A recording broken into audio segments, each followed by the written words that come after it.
natin ang Pintor Party List, ang founding chairman namin na si Tita Manolipana. Nandito po kami sa inyo para syempre bisitahin po kayo sa lipat.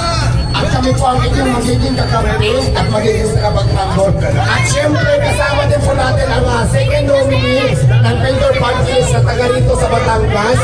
Nandito po ngayon sa Sir Lawrence Kesiga. Kaya po syempre maraming po salamat sa administrasyon dito ng Lipa Market. Dahil pumayag sila para po pumunta kami dito sa inyo ngayon.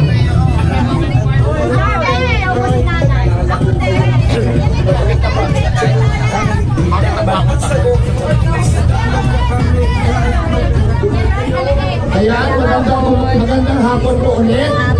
Kami po ang Pintor Party List at nandito po ngayon si Tita Manolipana, magiging boses at magiging kakampi po natin lahat na mga Pilipino.